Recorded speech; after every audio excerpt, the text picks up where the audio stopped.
I'm sorry, I forgot to broadcast the live stream. So now we're broadcasting. So if you hit refresh, you ought to be able to see the live stream. Or maybe you don't even need to hit refresh. I'm sorry about that. Good thing my intuition said, go look at those questions.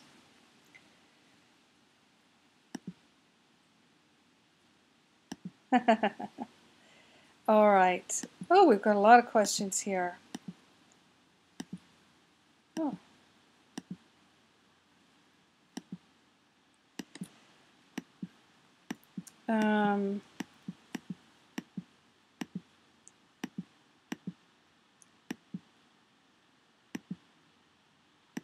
Okay. Just running through all these questions here.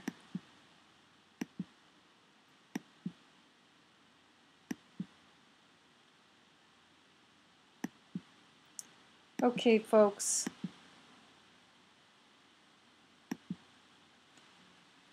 Now I'm hearing you say that the audio is muffled and echoed. Well, here's the thing. If you're listening to two different ways, that can get to be a problem. Okay, Lisa says, thank you. The live stream is working. Okay, and how is the audio now? Can somebody tell me?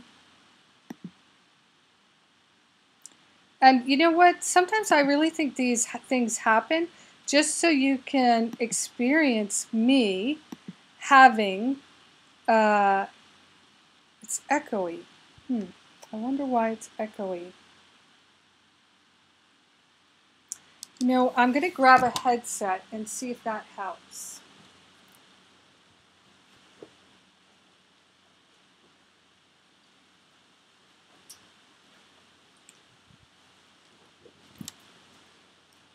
I'm using the same setup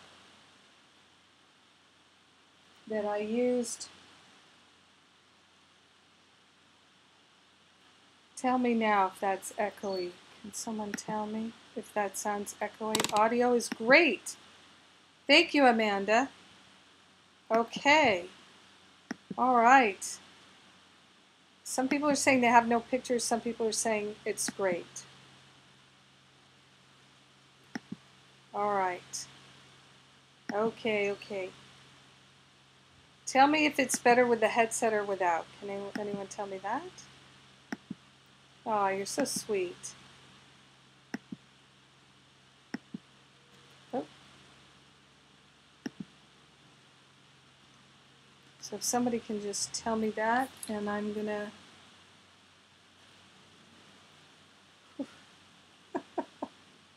That's funny.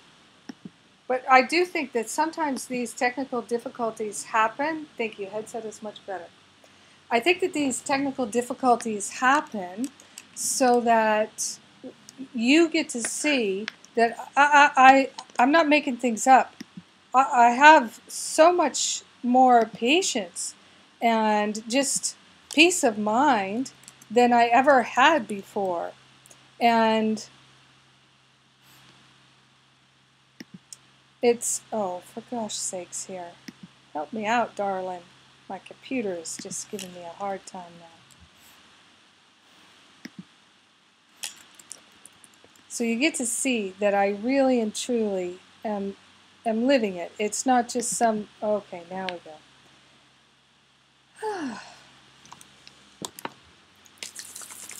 All right, I got everything working. Systems go. Yay! But it's true. You get to see that I'm a real person. It's okay. All right, I got all the feedback I need. Thank you. All right. Okay. Yes, the live stream should be working for you. People are telling me that it's working for them. If it's not working for you, it might be because of your browser, and there's nothing I can do about that now, but we can get some help for you at another time, and I apologize. The live stream is supposed to be an add-on benefit that you can see me and you can watch the video later. and not create stress and difficulty if your browser doesn't support it in some way. And I'm sorry, I don't know the answers to the technical questions other than to refresh your browser. And I wouldn't want to take everybody's time on that anyway. So we've taken enough time, but we're going to do a full class here, and we'll edit out some of this technical stuff when we edit the audio, so you'll just have the class in your download. All right, and the download will be posted either late tonight or tomorrow morning, the audio download, and then the transcript on Saturday. Oh, so let's just clear it all with a blessing right now and just say grateful and thankful for the technology. Grateful and thankful to try new things, for my own willingness, for your willingness. We are grateful and thankful. We call upon a million angels to assist us now in having the most productive, most powerful, most healing, most transformative, most life-changing class I've ever done.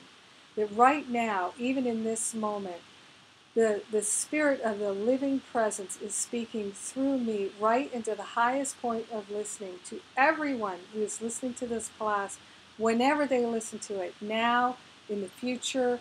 It's all the same. It's all extraordinary, healing, powerful, transformative, dynamic love flowing through each and every one of us.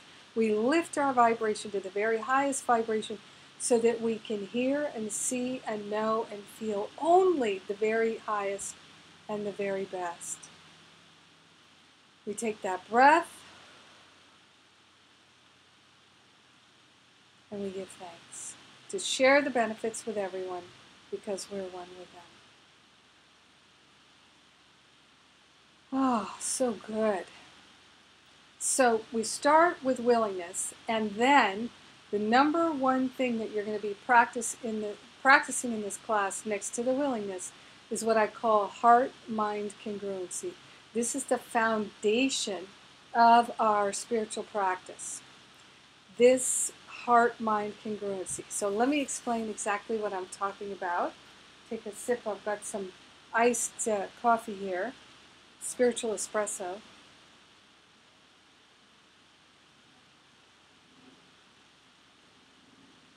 Not really iced anymore. It's still tasty. So, heart-mind congruency. You might have heard me talk about this before because I really say it's my number one tip. We're going to go deeper into it this week in Finding Freedom, and we'll touch back on it again and again as we go through. And in your journal, there are, you will see that there's a section in here called My Masterful Inquiries. And in this section, you will see that there's things related specifically to heart-mind congruency in there. All right, and those are worksheets for you to do, and I invite you to do them as soon as possible. So, heart-mind congruency. This is it's just so powerful. It's so deeply transformative. So what I have seen in myself and in many, many other spiritual seekers and students is that we hold in our heart that we're loving, that we're kind, that we're compassionate, that we're generous, that we're prosperous, that we're experiencing all the maximum good in our life. This is what we're holding in our heart. And in our mind, we give ourselves permission to be critical and judgmental and angry and sarcastic and withholding and all kinds of things that are completely incongruent with the aspirations and intentions of our heart. And so then we're not heart and mind congruent. And it's like this. It's as if our heart is moving in one direction and our head is moving in the other direction. So our heart is saying more peace, more love, more joy. And our mind is saying, I don't like them, the heck with them, they're stupid, I'm stupid, completely incongruent with the intentions and the aspirations that we're holding in our heart. And here's what happens. We don't get any traction. We don't get any traction at all because it's like we're moving in two different directions. So one minute we're going towards love, and the next minute we're going towards anger, irritation, frustration, resentment, regret, blame, shame, guilt, worry, doubt, fear. So oscillating is what's happening. We're going back and forth, back and forth, back and forth. And the net result is that we feel off balance. The big challenge is being congruent and being consistent. Being consistent. This is the thing that we learn to practice and put the biggest focus on in finding freedom. So we're cultivating the willingness. What is the willingness for? To be congruent, to be consistent in our heart and mind. Now, when we are congruent and consistent in our heart and mind, then we take off like a rocket. That's what I discovered. And I thought, well, why didn't anybody ever tell me this before? Like, really break it down and make it plain for me. Because had I known decades before that just being consistent, heart, mind congruency would change everything in my life, I would have done this a long time ago. Nobody explained the benefits of it to me. So everything began to really profoundly transform in my life when I became heart, mind congruent for love. For love. What else is there? There's only love. So we're becoming heart, mind congruent for love. And then we're moving in one direction. And it's literally, we're rising in our aspiration, in our intention, in our ability and capacity to be loving and compassionate. And to hear the voice of inspiration, to be divinely motivated. And from there, all good things happen. Our whole world opens up. Trust me on this one. Now, in our world, we see people all the time who are heart and mind congruent for selfishness, for greed, for lust. We see it all the time. And they're able to be really good manifestors. And they can manifest all kinds of wealth and abundance and prosperity and fame and fortune and all of that stuff. What they don't seem to be able to manifest is a sense of satisfaction and completeness and wholeness and harmony and freedom and joy and peace and all good things. So that's why we are focusing on being heart, mind congruent for love. So now that you know this, you're going to start to have a different view of when you're inconsistent. Because the way that you're going to find freedom and experience all the good that is yours to receive, it's totally encoded into your life script. It's totally encoded into your beingness. But if you're not experiencing the Niagara Falls of good, it's really because you're not heart, mind congruent for love. So now, moving forth in this next 7 weeks, it's about on a daily basis, watching where you feel tempted to give yourself permission to be less than loving to yourself or anyone else. Because that takes you right out of the heart-mind congruency. And then, of course, it's literally like this. And we'll be talking about this more later. But I'm going to draw you a picture right now. Let's see. I'm going to draw it right here. So imagine that your thoughts create a container. Your thoughts create a container. And let's say that's a bowl, okay? This is your container. And maybe your thoughts, you're interested in creating financial abundance, right? Who doesn't want that financial abundance? So you've got a container creating financial abundance. So you work with your willingness affirmations. I'm willing to be abundant. I'm willing to be prosperous. I'm willing to attract and and magnify and multiply the good in my life. And so you keep strengthening that container, and it's just adding more and more energy to it. So it's like if you've got this bowl, you're literally building out the walls, making it a stronger container. And spirit then is going to flow into this container like it's a mold. It's a mold. Ernest Holmes, the founder of Science of Mind, said, if you don't like what your life experience is, break the mold. You dissolve the mold, create a bigger mold. So now if you are thinking thoughts of negativity and blame and shame, then what it's like, you're poking holes in that container. You're poking holes right in that container. And every thought, opposing thought that you have to your affirmations, your positive affirmations, is poking a hole in that container, and all the energy drains right out of it.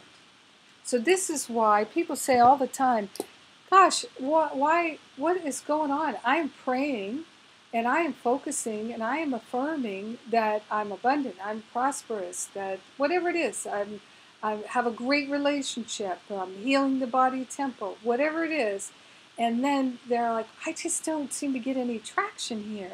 It's like I can't really get it happening, and I don't know why. It's because they're praying and they're doing that affirmative work for 10 minutes, maybe 30 minutes, an hour a day. But then the other 15 waking hours of the day, they're poking holes in it, and all the energy just drains right out. So it's another way of understanding the oscillation, which always leaves you feeling off balance. You're for love, you're for fear. Love, fear, love, fear. If you don't get some solid traction, footing, you're not going to get any traction. So the whole focus in finding freedom is the willingness to be heart-mind congruent for love. The willingness to be heart-mind congruent for love. Now, I'm just going to see if anybody has any questions about this.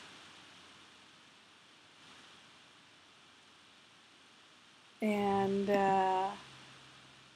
any questions about this? So *2 to raise your hand.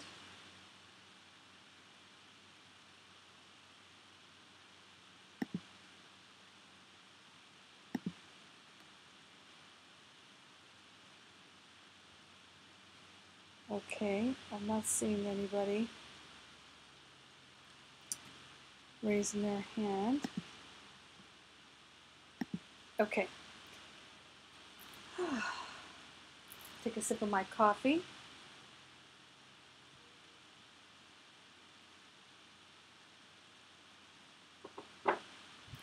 So the things in the workbook will help you to become more heart-mind congruent.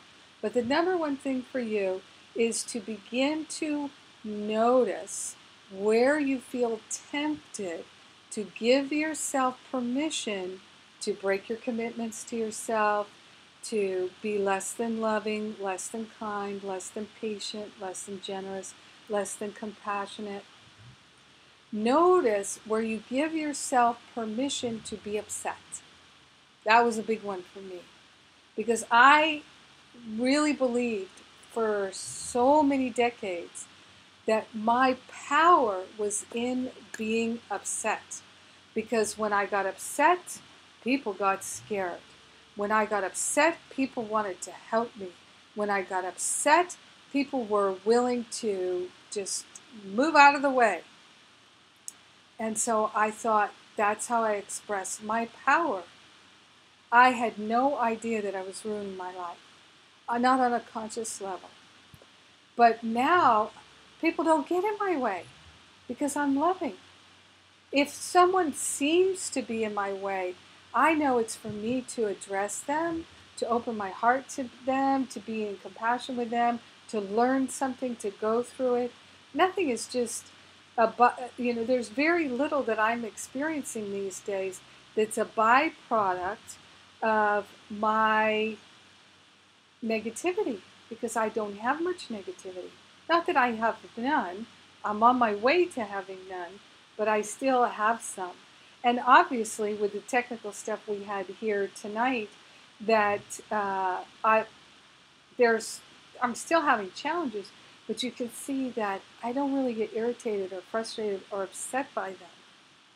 But I used to give myself permission, and I'd say, dang it, and I'd throw things and I'd smash things and just be, like a crazy person. I would give myself permission to express all this upset.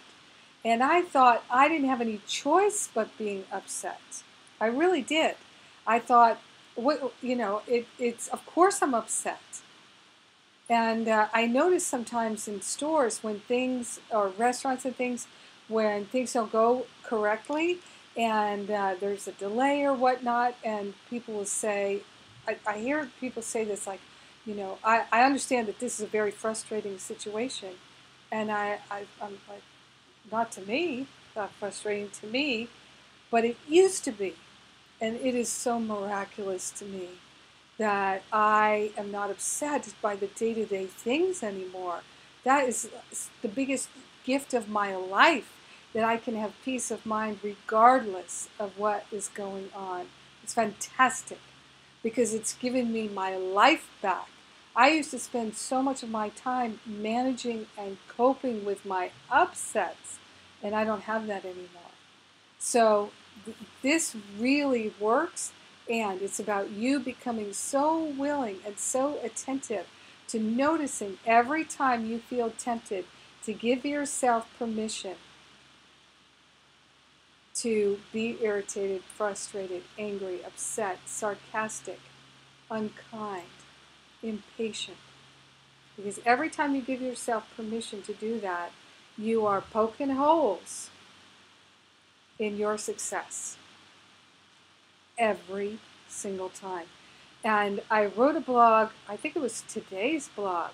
I think I wrote it last night. And about there's no little or big in God. And so the tiniest little place where you give yourself permission to come away out of love and into separation, into lack and attack and limitation and separation, those are the things that create the upset in your life.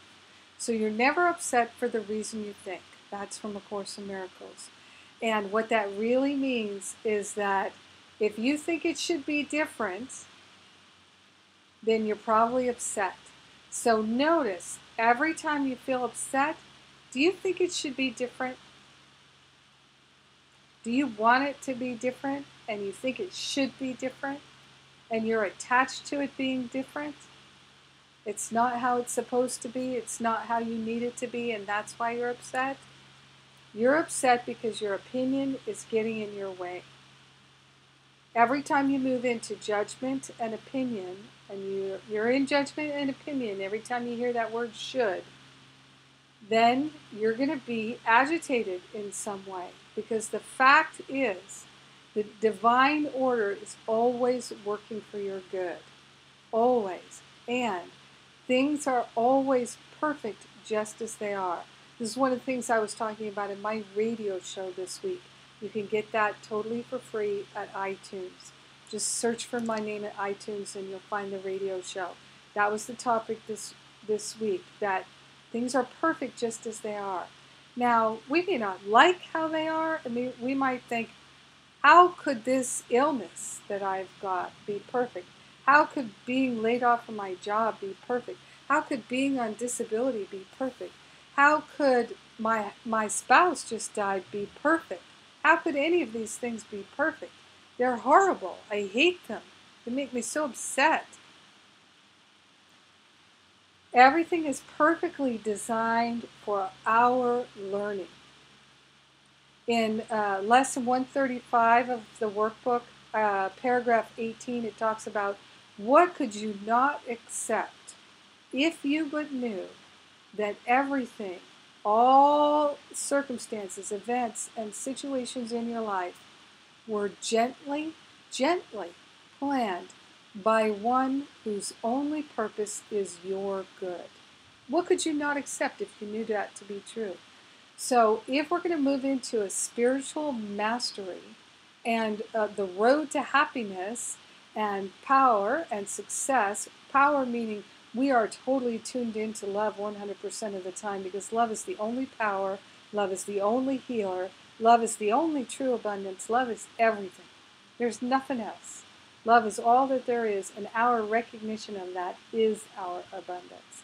And when we are heart mind congruent for love, rock and roll. We just, everything lines up, and we can see that it's for our good, including technical difficulty nights in finding freedom.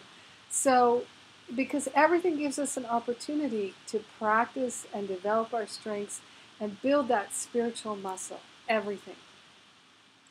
And I can't tell you how many times I have noticed that for people who have challenges with patience, that the people with the challenges with patience who are very opinionated and judgmental, they're the ones that seem to have the greatest number of technical difficulties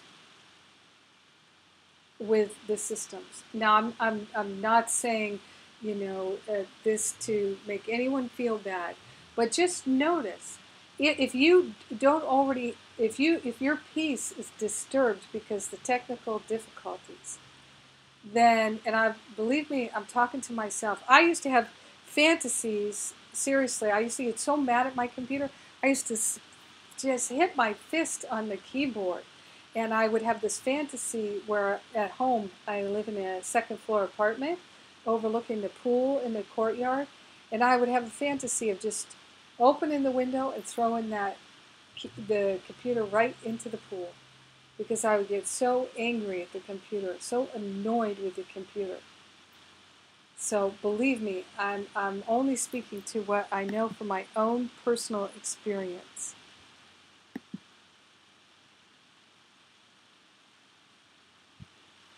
All right, Lisa's got a question here. She says, Reverend Jennifer, just to be clear, as I am strengthening my container, say for financial abundance, any negative thought pokes a hole in the container, no matter what the negative thought is about, because any judgmental thought is a block to the flow of love and blessings. That's correct.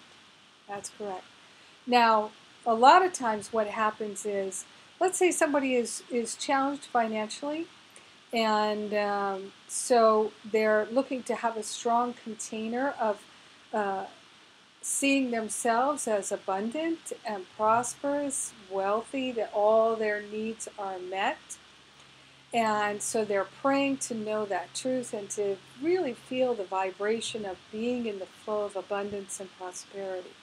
So they cultivate that, and they get a clear, strong sense of it. And then they go to their mailbox and they open the mail, and there is a past due notice. And then they go into fear, and they're thinking, oh my gosh, I'm never going to be able to pay this bill. And they start making negative affirmations, poking holes in the container that they just created before they went to the mailbox. Now, I used to do this, so I know all about it. I'm definitely an expert. And it's very challenging and very worthwhile to be able to build the strength of mind that you can hold your position regardless of what the circumstances are. And we all have to cultivate that ability in order to become spiritually masterful. So we cultivate the ability that, let's say we go through that scenario again. We're feeling the vibration of abundance and prosperity, all needs met, abundance flowing through our life, love flowing through our life.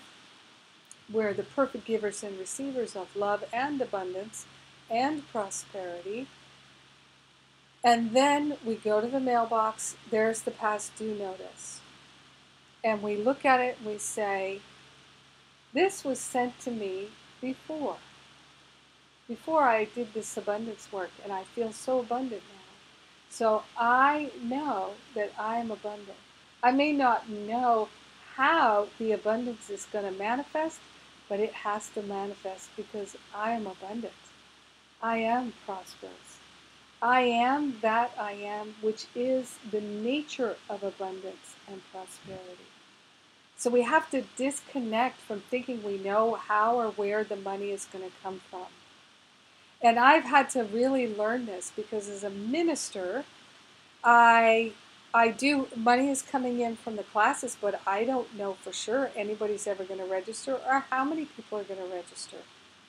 I don't know the answers to this, but I still have to plan. I have to hire my staff. I have to pay my staff regardless. So I trust and put my faith in God.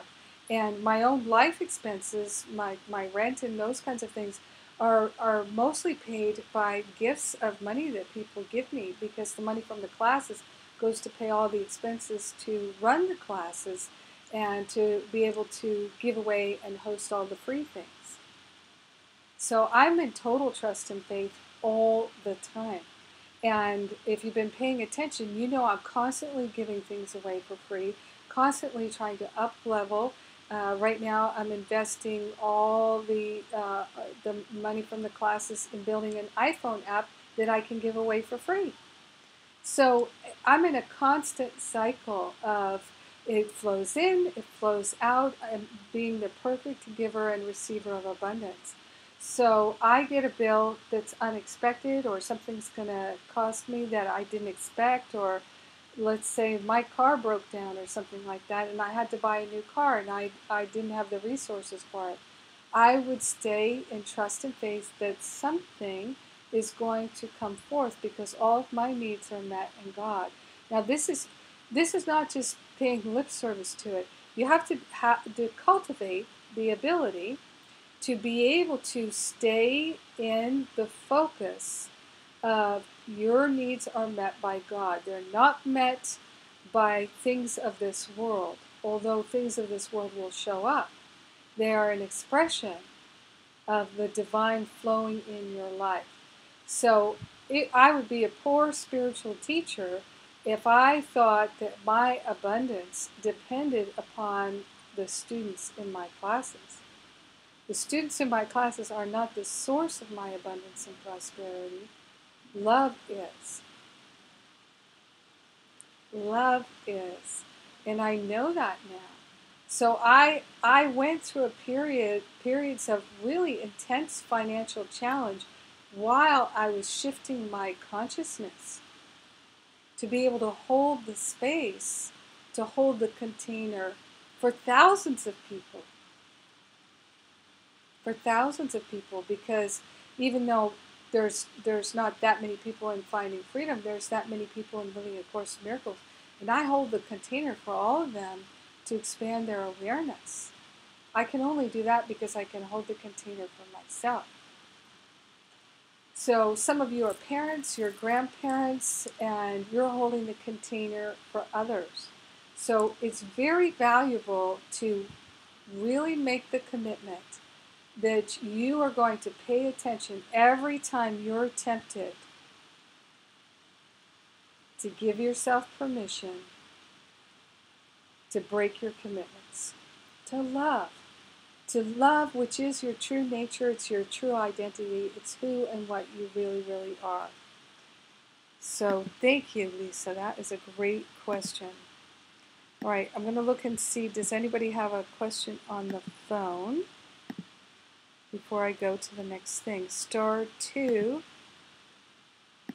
to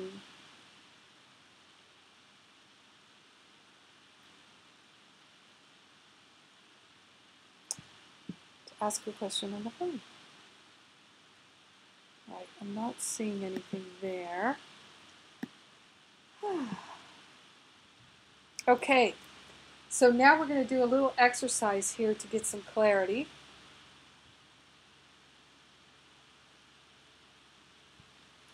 And I'm going to invite you to turn within.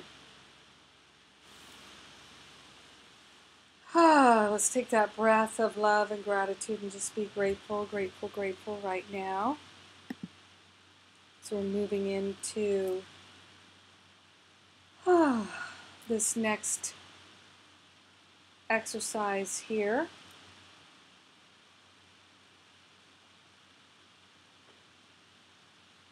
So taking that breath, and I'm inviting you to close your eyes, and I'm going to invite you to call to mind some memories from the past. Memories that we are calling them forth in order to clear them and to clear the energy in them, to de-invest ourselves from them.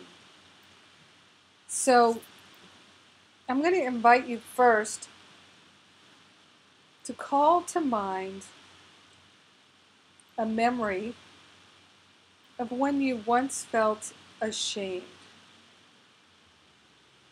Just call it to mind briefly. See if you can lock into a moment when you once felt ashamed. And then we take a breath and we let that go. And then I invite you to call to mind a time when you felt blame, when you felt a strong blame. You were blaming somebody else for your upset, for your problem,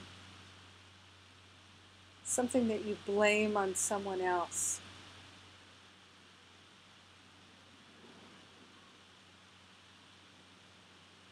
And then take a breath and let that one go. And then I invite you to call to mind a time when you felt a deep regret for some choice that you made, a deep regret over some choice that you made.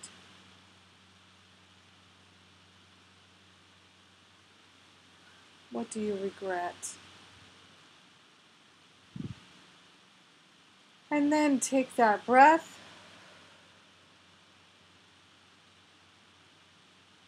And we let that one go.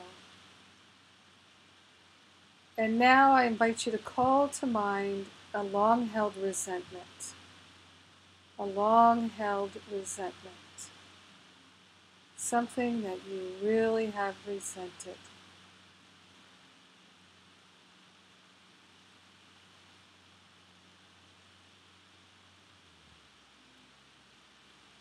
And take a breath. And let that go.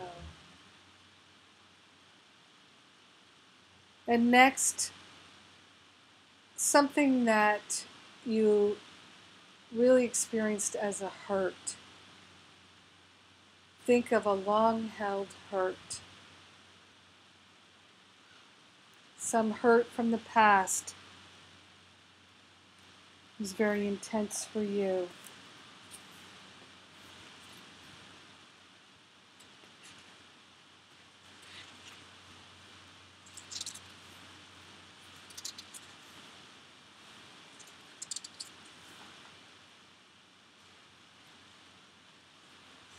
And let that go. Take a breath.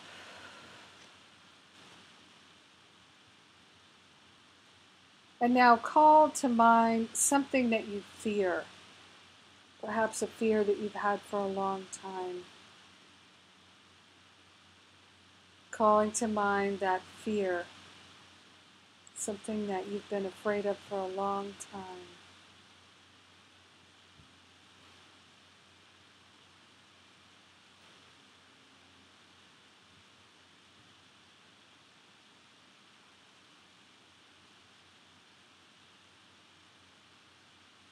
Just calling that fear to mind and then taking that breath and letting it go.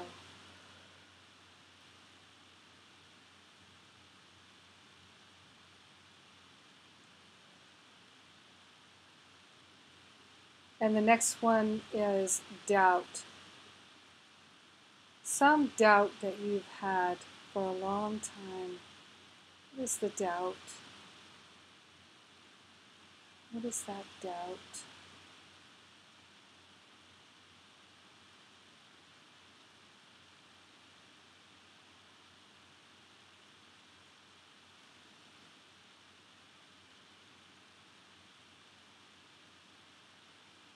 And take the breath and let it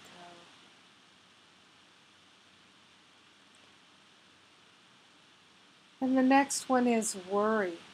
Something that has been a worry you've had for a long time. What is something that you've been worried about for a long time?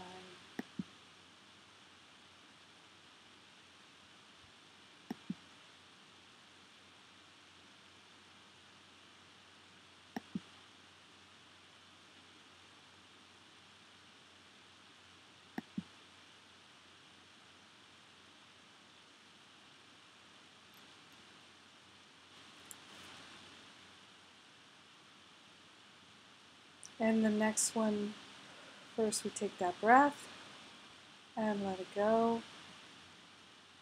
And the next one is anger. Something that you have held on to that has made you angry for a long time. What is something that really angers you when you think about it?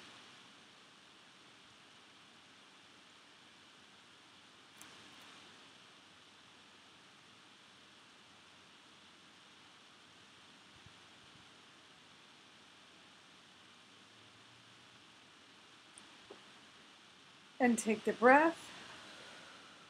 Let's let that one go. 2 more. Think of something that you've been jealous about. Something you've been jealous about. Someone, something you've been jealous about.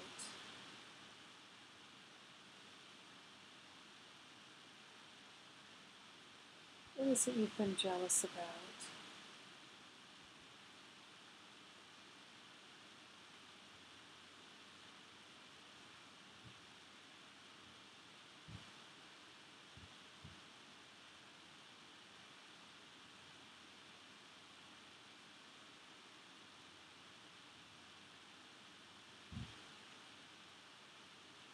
And take that breath.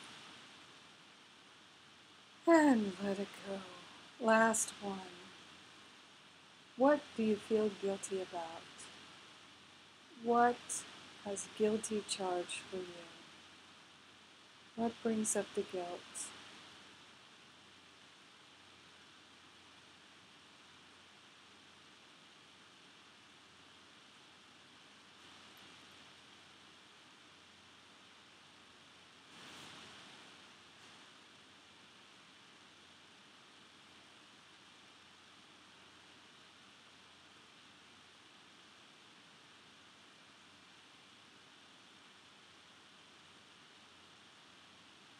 And take that breath. Let's let that one go. Okay, now what you're going to do is we're going to lift our vibration up here because we're grateful. Gratitude always lifts your vibration. So if you're ever feeling upset, bothered, then you can lift your vibration immediately. Get yourself out of the thoughts of lack, attack, limitation, and separation by becoming grateful. So you can take 10 deep breaths and count your blessings. I'm grateful I remembered to be grateful. I'm grateful I can take a breath. I'm grateful that I can change my mind. I'm grateful that I'm so willing to do my spiritual practice, etc., etc. I used to do my gratitudes and my breaths of gratitude with tears running down my face, driving in my car some days. So anytime that you're feeling the lack, attack, limitation, and separation, get in there, 10 deep breaths of gratitude and willingness, and you will shift. It's unbelievable. These little things. People tell me this every time during finding freedom and masterful living. If you do these things, they work. They work. It's so miraculous. Little things mean a lot. So in this section of your workbook, isn't that pretty? I think it's so pretty. We really put a lot of effort, believe me, into this workbook. So in this section, my journal, those are the journal pages, And if you don't have your workbook yet, you can just use your notebook. Hopefully you have a notebook there. And you can take a blank page and write down. I'm going to give you the list of 11 things we just covered. And I'm going to give you the 11 feelings. And then you're going to write down just 2 or 3 words that are descriptive of the memory that came up for you, because then you can use those later. So for now, I'm going to give you these 11 things, and they are, see, now I'll tell you in the future, I can see I'm going to get even better with this, because I'll have like a whiteboard and I can write things down. That'll be cool. So for now, I'm just going to tell them to you. Shame, that was the first one. So you just write down 2 or 3 words there to help you later, when you go back to this list, remember and recall what was the memory. Shame, and the next one was blame. And then the one after that is regret. So shame, blame, regret, and then resentment. And you're just writing shame and then the 2 or 3 words that identify the memory. We've got shame, blame, regret, resentment, and then hurt,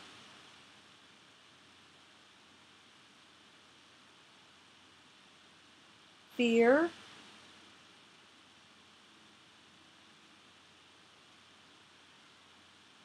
doubt,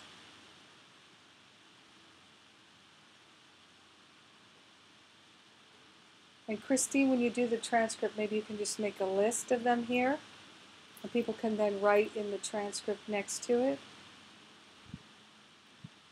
Shame, blame, regret, resentment, hurt, fear, doubt, worry,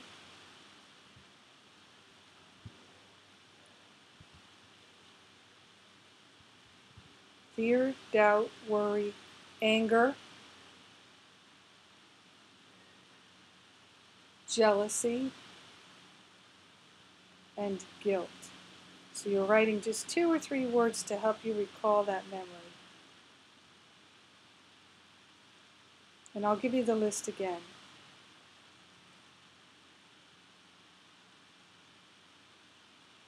Shame, blame, regret, resentment, hurt, fear, doubt, worry, anger, resentment, jealousy, and guilt.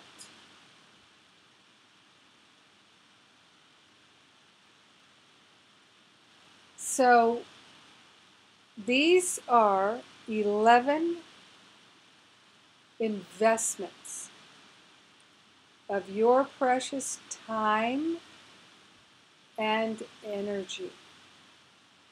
Each one of these memories that still brings up these emotions and upset are unhealed, they're unresolved.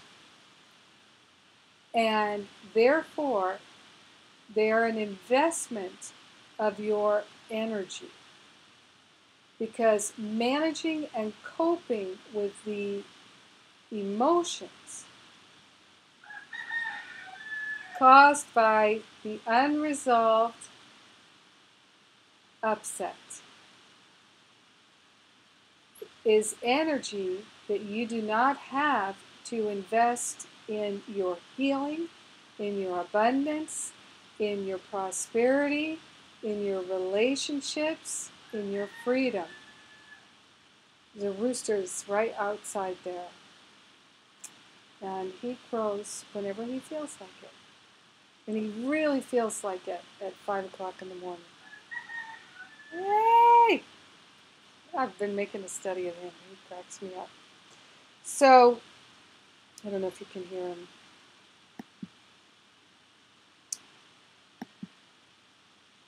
So, these 11 memories are investments of your energy. that you do not then have that energy to invest in other things. Now, what I'm going to invite you to do is close your eyes, put your hand on your heart,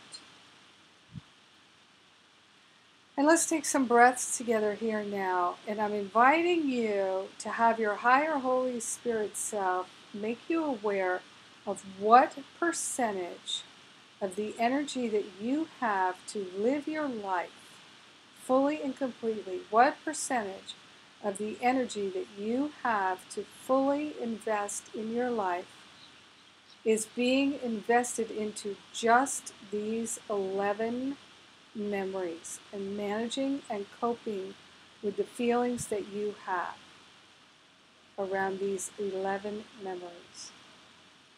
How much of your energy, out of a 100%, how much is invested in these 11 memories and managing and coping with the upset that they cause or seem to cause? What is the percentage? And then I'm going to invite you to either raise your hand and tell me, or to write it in on the question board.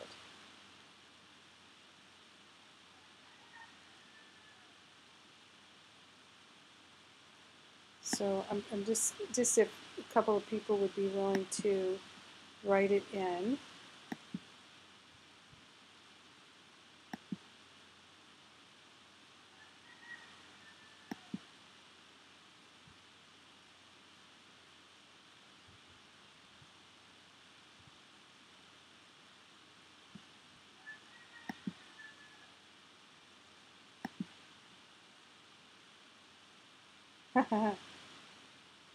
Sierra says, I hope I'm pronouncing that correctly. She says 30 to 40%. Gadzooks.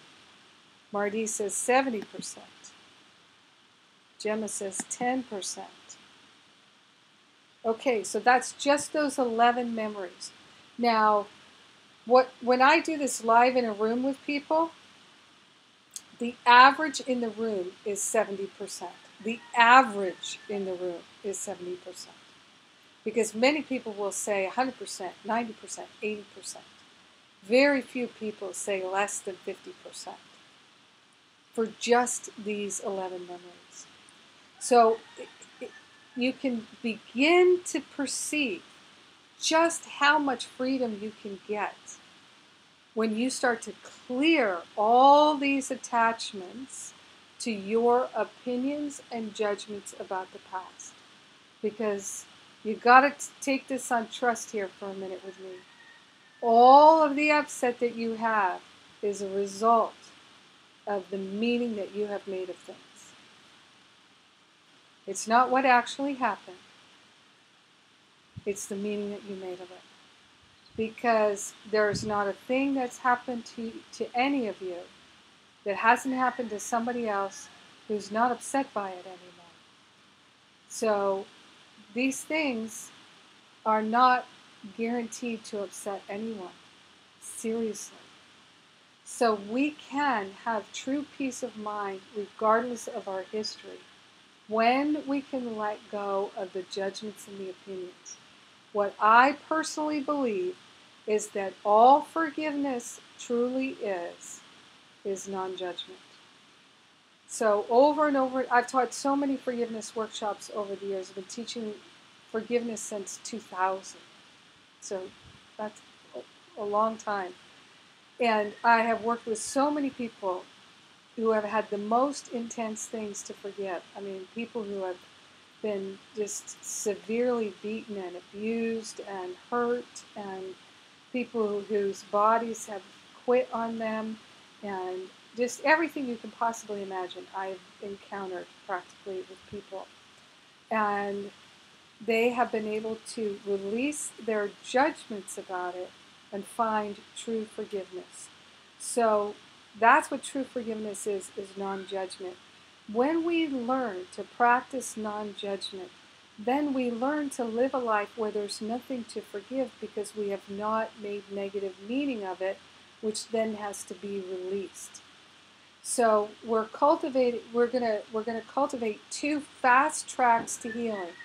We're gonna make a consistent commitment to be heart mind congruent, which for love, heart mind congruent for love, which really means we have to practice non-judgment, which means not having any opinions, not having any judgments. And it's intense at first, but once you get used to it, it's so much easier to live your life, and you become so much freer, and you're able to manifest and be so much more productive that it literally just, it's astounding. It's breathtakingly astounding, and you'll never want to go back to cultivating your judgments and opinions, truly. So that's one thing. There's a lot of motivation for this, doing this work in this class. The other thing is healing the long-held judgments and opinions from the past. So here's part of your homework. Now remember, the reason why you have a workbook and there's homework is because you've all taken classes before where you studied spiritual books and teachings, but you didn't do the homework. There wasn't a lot of homework. There wasn't a lot of stuff where you had to get into the nitty-gritty, where the rubber meets the road in your heart, in your mind, in your life. And so you didn't have deep and lasting transformation. So that's the history, and now we're stepping into the mystery, which is the true healing is here now for you, if you're willing to do the work. And if you're willing to do the work, life will organize itself to support you doing the work. So what we declare is that we're willing to do the work in ease and grace. Ease and grace. So from this point forward, through the next 7 weeks, on a daily basis, if it feels hard, if it feels challenging, if it feels like you want to give up, you take those 10 breaths of gratitude, you invoke love into your awareness, and you count your blessings. You be willing to shift your mind. This is a living spiritual practice, because true transformation, lasting healing, and true transformation is the byproduct of understanding that it's a 99% spiritual practice, 1% study.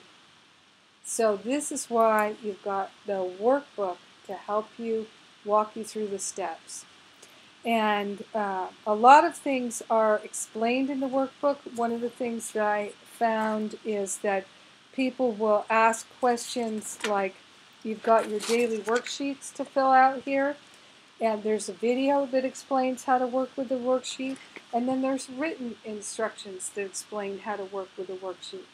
So it's all there. One of the pieces that you're going to do this week is you're going to take those 11 things, those 11 memories of upset, and you're going to look at what are the judgments that you're holding on to. Where are your opinions in this? And you're going to write them down. Put effort into this, because this is your healing. Whatever that percentage is that you've been investing in these 11 memories, you want to get that back so you can heal your body, heal your finances, heal your relationship, and be happy and harmonious. Literally, doing this work will raise your vibration so that your body is more resistant to the flu, and you can heal faster if you cut yourself, or boost your immune system, and I could go on and on. So many benefits come from doing this work, but you got to do it. I cannot do that for you. All right. I see I've got some people coming in with questions. I'm going to answer those in just a minute.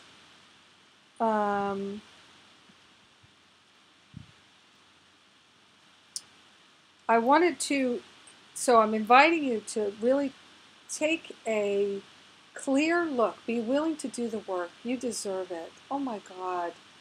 The world can benefit so much from your loving heart if you're truly willing to do the work, and then you can share your gifts and talents with the world in ways that are profoundly fulfilling. Profoundly fulfilling. There's so much benefit for you, for your family, for your friends, your coworkers, your community, and the whole world when you are living in the heart-mind congruency. So it's about really identifying where you give yourself permission to be upset, to inflame the pain body. So if you think of some of these memories and you start to feel hurt again, just notice that you're energizing the judgments and the opinions, and that you're right, others are wrong, or you're wrong, others are right, somebody's good, somebody's bad. Look for the judgments and opinions. What judgments and opinions do energetically is they separate, they create a wall of separation. This is the one and only problem we have as human beings, is we think we're separate from love. We think we're separate from God. We think we're separate from our own higher Holy Spirit self, from the good in life. Every single problem that we think we're experiencing is a manifestation, is an outpicturing, is a projection of separation. Financial problems, separation from abundance. Health problems, separation from wholeness. Relationship problems, separation from love. Intelligence problems, separation from wisdom. But there is no separation. It's all an illusion. The only separation is in our mind. What creates the wall of separation? Our judgments and opinions. So this is why we're cultivating the willingness to be heart-mind congruent, stop energizing new judgments and opinions, and heal the old ones. This is the work of finding freedom, and we're going to break it down and go through it week by week, piece by piece. So you've got 11 things here that clearly you've been investing a tremendous amount. Even if your number is 5%, 5% of your energy, it's not every hurt, it's not every fear, it's not everything you're angry about, it's not everything, it's just 11 things. There might be thousands of unresolved hurts alone. For some people, absolutely, absolutely. So you can see how much energy is stored in these judgments and opinions. Now, one of the things I would like you to begin to look at, and you can draft this out, and then later you can fill it in when you've really worked it out. But I'm inviting you to look at here. There's this page, which is your contract. I'm inviting you to write a contract with yourself for the time that you're in this class. And so what I'm just going to give you a little instruction here about your aspiration is for your contract. There's a page here of instructions about it. So actually I'm not going to go over it because I'd rather invest in something else. So you read about your contract and then draft it out. And what I encourage you to do is to write it over and over again for at least a week each day. The entirety of your contract. It might take you 5 or 10 minutes. You're worth it. Got to be willing to invest a little more time in yourself and a little less time in vegging and doing things that aren't so productive. So, not that vegging isn't a great thing. I love to be a vegetator. Just to chillax about, So, all right, so now I'm going to come to your questions. You've got a couple of homeworks there. And let's see. Now, Valerie asked, what should I do when a thought of judgment pops into my mind? Because this can happen at any time. How do I control them? You can't control them. But what you can do is you can address them. So this is what I do when I notice a judgment comes into my mind, is I say, oh, there's a judgment. And I usually notice that there's a judgment or an opinion because when one comes up, I start to feel uncomfortable. I start to lose my peace. I feel agitated, frustrated, irritated, off balance. and less congruent. So then I say, I'm not interested in that thought anymore. I recognize that it really doesn't serve me, and I choose not to invest in it anymore. And then I call upon the higher Holy Spirit self. And this is where I do what I call partnering up. So I literally call upon the I am that I am, which to me is another name for the higher self, which is another name for the Holy Self, which is another name for the Holy Spirit. I call upon Jesus, Mother Mary, Kuan Yin, Krishna, Archangel Michael, my ancestors, and I ask for the maximum level of divine support in releasing this judgment and opinion back to the nothingness from which it came. I ask that it be removed from my mind so that I never think it again, because it has no value for me. Now, the old way was the judgment comes into my mind and I think, yeah, that's right, they're wrong. Or, oh, yeah, I'm an idiot, I'm a jerk. Whatever the opinion or judgment is, you'll notice that you have a choice to invest in it or to say, oh, look, there's that thought again. I'm not interested in thinking that thought. I'm not interested in investing that. I'm investing in being heart-mind congruent. So we discipline ourselves to change our mind. And when we're truly sincere and we're truly willing to let go of those judgments and opinions, that particular one will stop arising in our mind because we're not interested in it anymore. The judgments and the opinions are the weapons of separation. The ego mind will constantly be broadcasting them, and if you're identified with the ego, you'll be picking them up and thinking, yeah, I don't like them. Yeah, they're stupid. Yeah, they're not treating me right, whatever it is. So you'll notice that you're aligned with the ego when you feel upset. When you feel upset, that's how you know that you are now aligned with the ego. You're thinking you're a body, and you're not aligned with your higher Holy Spirit self. So you can stop for 30 seconds, place your hand on your heart, and say, I'm not interested in thinking those thoughts anymore. I'm not interested in feeling separate anymore. I'm interested in partnering up, knowing the truth that sets me free. I choose love, and love chooses me. When I began these practices, I used to have to do them 200 times a day. Yep, that's a lot of times a day. 10, 20 times an hour. I am not kidding you. I just kept doing it. I was relentless. I just said, I'm going for it. And what I noticed was it worked. It worked. It really helped me. And it became less and less and less. So every fear, every doubt, every worry is an opinion or a judgment. Boil it down. That's what you'll notice. It's not an affirmation of the truth. It's your opinion. It's your judgment. So no matter what it is, even if you're worried about, like, oh, where was I?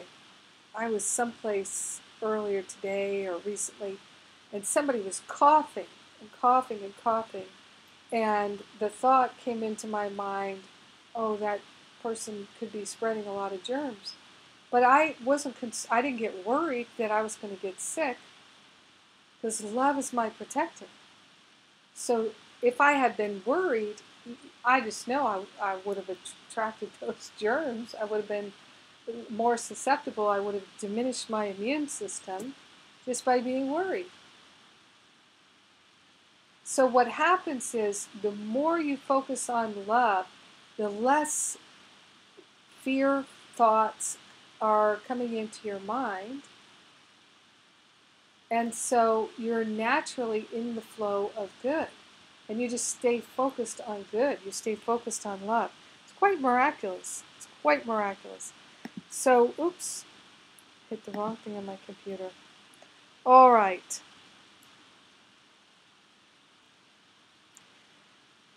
a couple of things that will assist you, and I'm going to invite you to do. Now remember, this is a boot camp class, so I'm giving you, there's a lot to do. I'm going to give you a lot to do.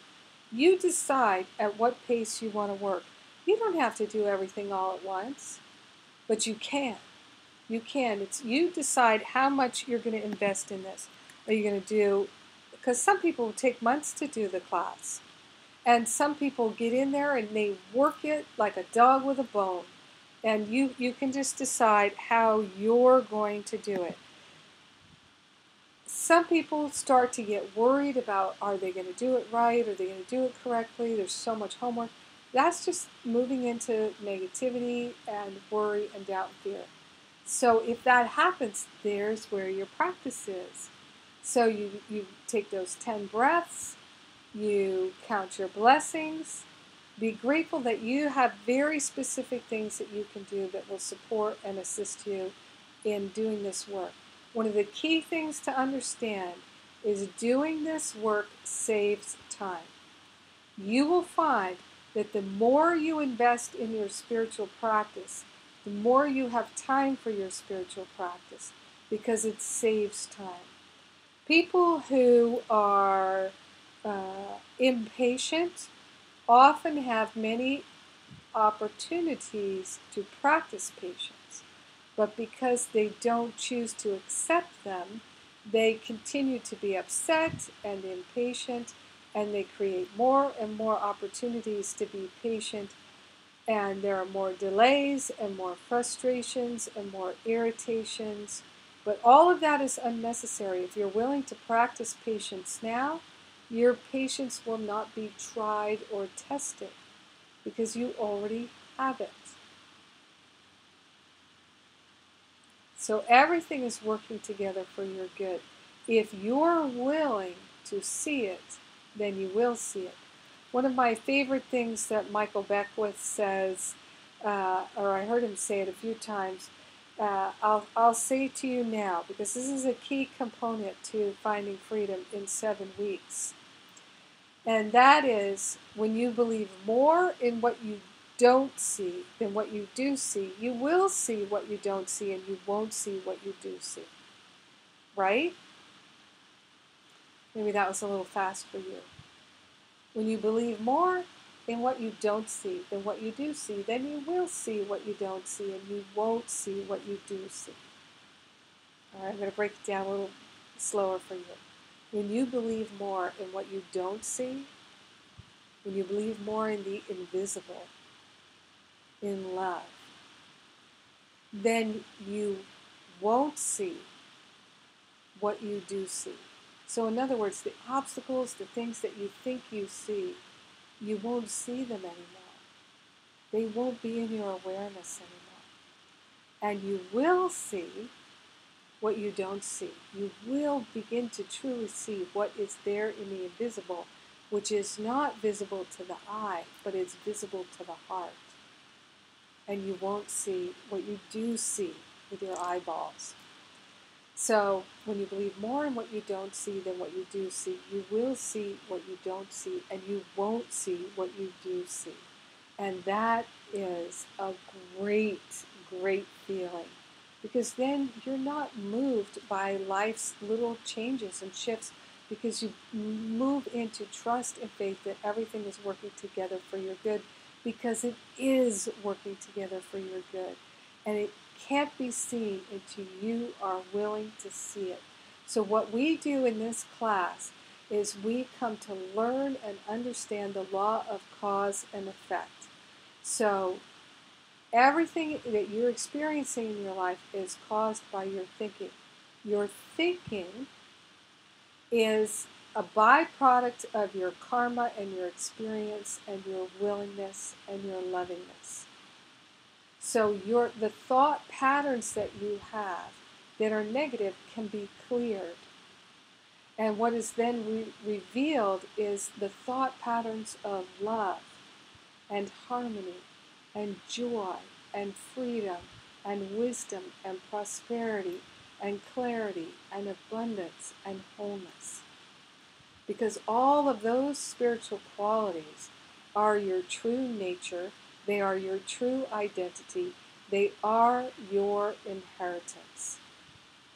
And any effect that you're experiencing, so the circumstances that you experience in the world and how you feel about your life, all of that is circumstantial. All of that is a byproduct of your thinking.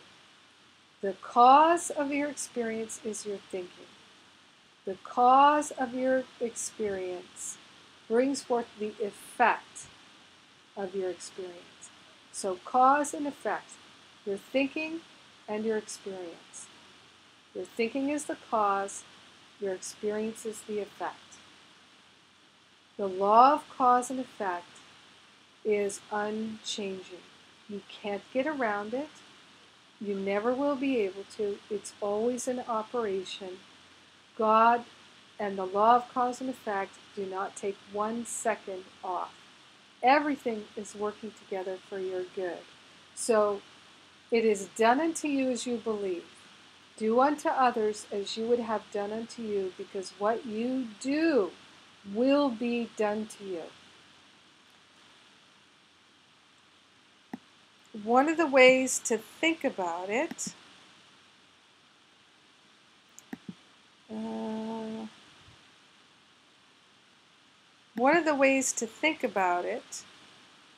is, let's just see here. One of the ways to think about it is, let's say you have a bowl of water. This is a glass of water, but let's say you had a bowl of water and you dropped a pebble into the bowl. There would be ripples, right? We've all seen photographs of a drop of water, ripples coming out, right? So then what happens is when it reaches the edge, you might not be able to see it, but it ripples back in. And that's how every thought is. You send the thought from your mind out into to the whole mind, the divine mind, and it ripples out. And because we're one, there's only one, it ripples out, it affects everyone, and it ripples back to you. Do unto others as you would have done it to you, because it will be done to you. There you go. It is done unto you as you believe. So your experience is according to your belief. It's much more important the thoughts that you're choosing than what you're doing.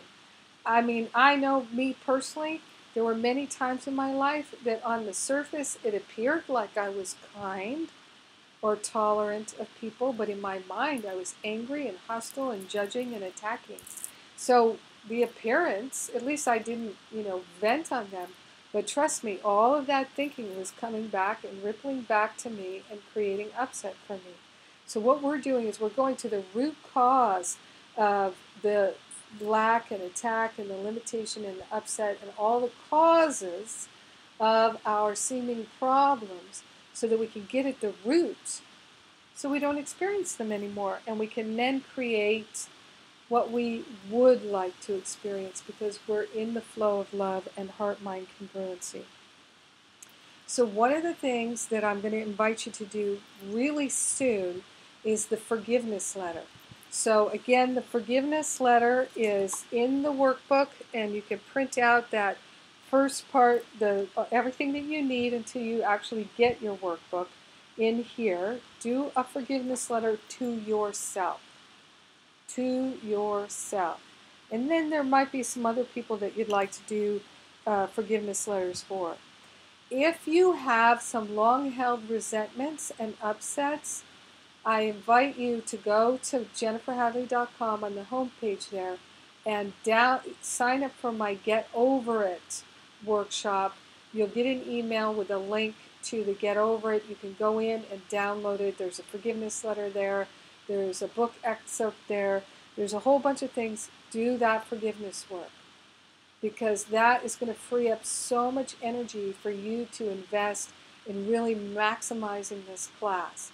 Remember, too, that you're going to have all the downloads of the class. You'll have the videos. You'll have all these different pieces, and you can work with them at your own pace over the next couple of months. So let me just see if anybody has any things left, any questions about anything that I've covered so far today. And I also am going to tell you that there's something in the workbook. It's called Release and Clear. It's, I'm just looking for it here, Release and Clear. And it has this little chart. And what I invite you to do is do the Release and Clear for 21 days every night before you go to bed. It takes about 5 minutes, 5 to 8 minutes. It's really important because it's going to work on your subconscious. I also invite you to read your contract. As soon as you start to draft it out, start reading it right before you go to bed and right when you wake up in the morning. These 2 points in your morning and your evening, right before you go to bed and right when you wake up, are when your consciousness is the most impressionable. So this will help you to maximize your dream time by doing the Release and Clear and reading your contract right before bed, and also doing that the contract right in the morning. Gemma says she only had 10%. I must really be in a lot of denial. I was thinking this could be so something. It's time to clear the stuff and get on with it. I am truly willing. So much love to you. No question. Okay, let's see. Anybody on the phone? *2 to raise your hand if you have a question on the phone. Not seeing a question on the phone. Okay.